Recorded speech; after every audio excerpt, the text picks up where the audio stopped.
Welcome to another key session on large language models, LLMs, and related technologies. These videos are designed to sharpen your knowledge and prepare you for interviews in today's competitive job market. Each video includes a free self-evaluation quiz, and for our interns, we provide exclusive Anki flashcards to help you master and retain these concepts effectively. Let's get started. Wishing you the very best in your learning journey. Have you ever wondered why some AI tools feel like magic while others are, well, just plain bad? It is one of the biggest questions in tech right now. And today, we're going to pull back the curtain on the architect's blueprint for what makes an AI truly effective. You know the feeling, right? 1 minute, you're using a chatbot that just gets you, giving you the perfect answer.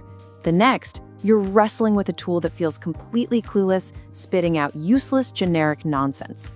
So what's the deal? What's the difference? Well, the secret isn't just about how much data an AI has.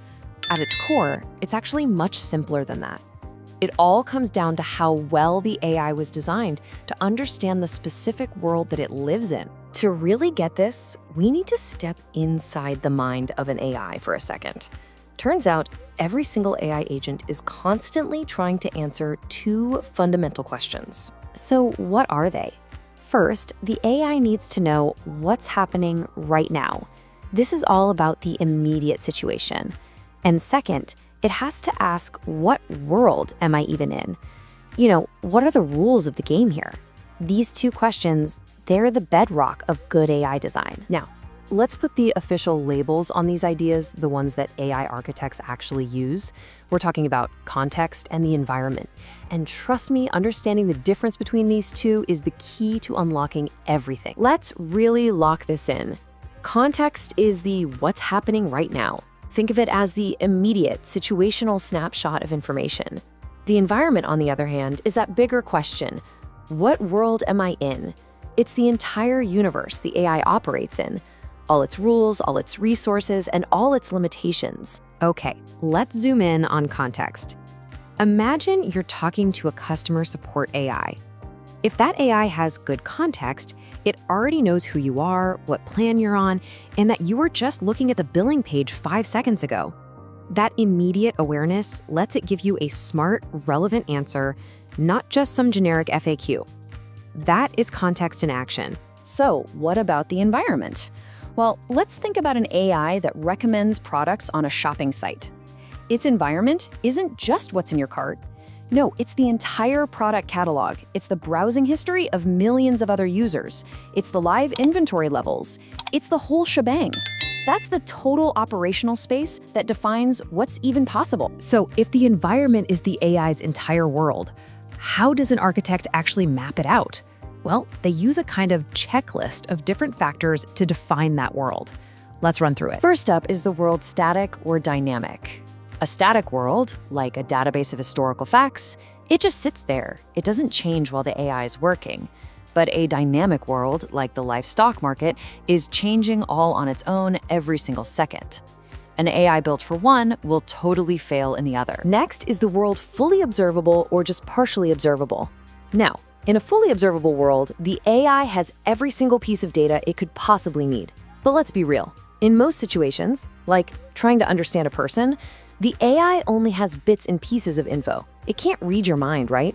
That makes its world only partially observable. Then we ask, is the environment deterministic or stochastic? A deterministic world is like basic math. If the AI does an action, the outcome is 100% guaranteed. 2 + 2 will always be 4. But what about human behavior?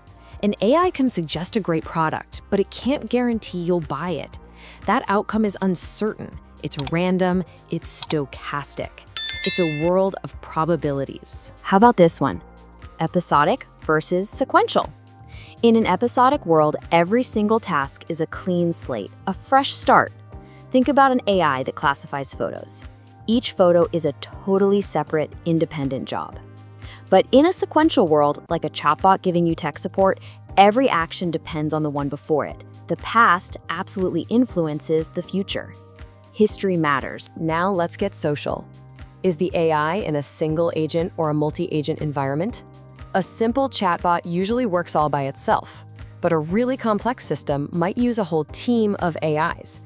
Maybe one is doing research, another is analyzing the data, and a third is writing the report. They might work together, or they might even compete. That social dynamic totally changes how you have to build them. And finally, is the world discrete or continuous? A discrete environment has a set number of clear, distinct actions, kind of like the moves in a game of chess. A continuous world, though, operates on a smooth, flowing spectrum. Think of an AI that's constantly monitoring your heart rate in real time.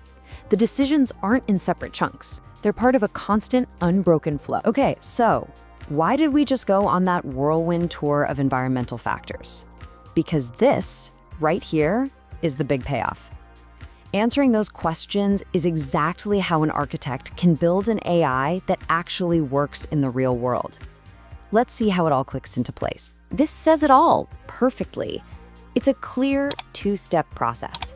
First, you have to analyze the environment using that checklist we just went through. You map out the world.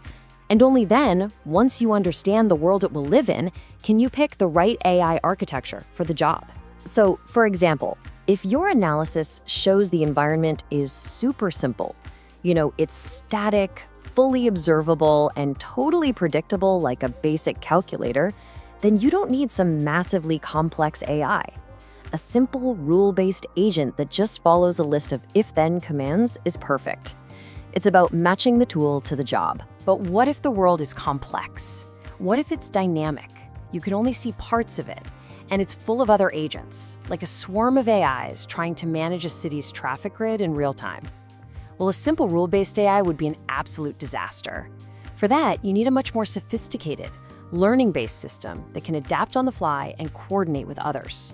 The environment always dictates the design. So what's the big takeaway from all of this? What does it really mean for the future of AI and for us? Ultimately, it all boils down to this one powerful idea. Real, true effectiveness in AI doesn't just happen. It comes from a design that deeply respects both the immediate here and now of context and the big picture rules of the world of the environment. When an architect gets both of those right, that's when you get something that feels like magic. So the next time you use an AI tool and it feels a little off, think like an architect. Ask yourself, what world was this thing actually built for? Now that you know the secret, you'll start to see the difference between a truly smart AI and one that was just designed for the wrong world entirely. Thank you for watching till the end.